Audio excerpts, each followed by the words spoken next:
The death-positive community has a problem that has caused many to believe that they are more comfortable with death than they really are.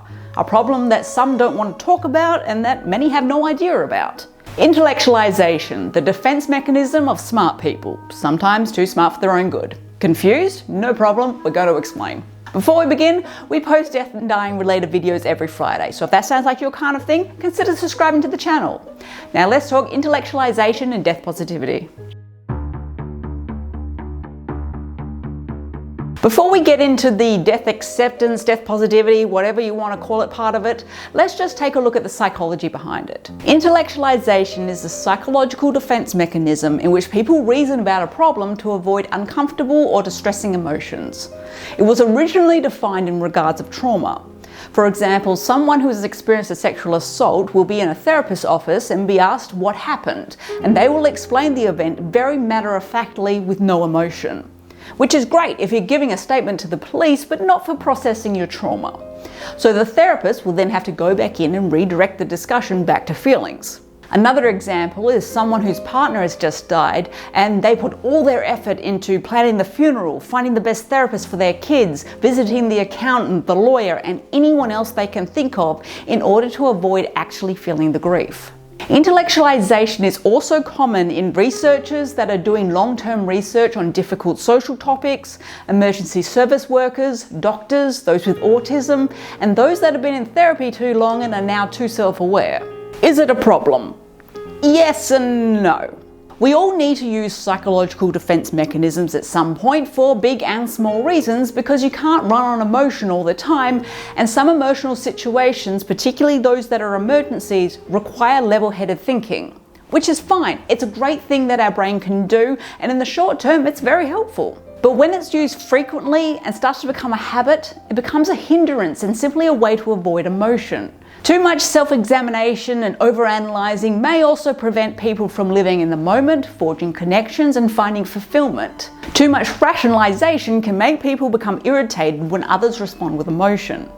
These are the problems happening within the death acceptance community because, like any community, some people like to take things too far and some people want to prove just how accepting they are. Problem ahead, Skipper! Like we said, intellectualization is a defense mechanism where people manage anxiety, fear, or discomfort by shifting their focus onto abstract ideas rather than their raw emotional experience. Within the death-positive community, this tendency can be both a strength and a limitation. On one hand, intellectualization creates a safe entry point for conversations about mortality. Many in the community approach death through philosophy, history, literature, or sociology. By framing death in terms of cultural practice or theoretical exploration, people are able to dismantle taboos that often prevent discussion. Intellectual frameworks allow individuals to compare traditions, critique medical systems, and examine death from a political, environmental, or ethical perspective. This broadens understanding and helps normalize death talk in public spaces, which is awesome. On the other hand, intellectualization can sometimes act as a barrier. When discussions stay on a purely conceptual level, it can prevent people from engaging with their personal vulnerability and grief. Talking about funeral trends or quoting philosophers may feel easier than acknowledging one's own fear about dying or the ache of losing someone close. For some, intellectualization becomes a form of avoidance, providing the illusion of openness while keeping real emotional contact at a distance. The death-positive movement, by its very nature, attracts thinkers, writers, and educators who value knowledge. The challenge lies in balancing intellectual exploration with emotional authenticity. Spaces that encourage both, where members can discuss the history of cremation practices and also cry about the death of a parent, tend to foster the deepest growth. In practice, this means recognizing intellectualization when it shows up. A participant who quickly turns to abstract theory may be protecting themselves from overwhelming feelings. Rather than shutting this down, facilitators and community members can gently invite a return back to lived experience. For example, moving from culturally Western societies avoid death to how has that avoidance showed up in your own family bridges the gap between mind and heart. Intellectualization within the death positive community is not inherently negative. It has helped legitimize death discourse in academia, the arts, and policy.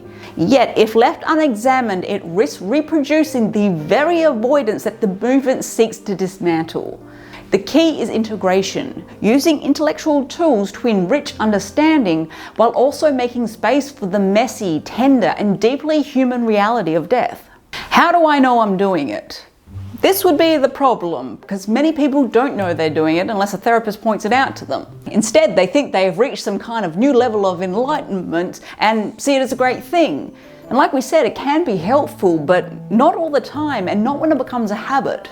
If you are in a situation where you know you should be having some pretty big feelings, but you're not feeling anything, take a second, step back, and poke yourself. Are you making this an abstract thought? And if so, is there a current crisis that needs to be resolved? No? Then you need to deliberately tell yourself you're doing it again, stop it. Getting yourself out of that habit, and for some of us it does turn into a habit, I've been there, it takes effort and persistence. Sometimes you have to feel stuff. You can't just run away in your own brain. If this is something you find yourself doing when it comes to death, or you're not sure if you are doing it, remember you can always book a consult with us via our website and we can work with you through it. It's important because we can't afford to remove one type of avoidance only to replace it with another. And with that, go talk death.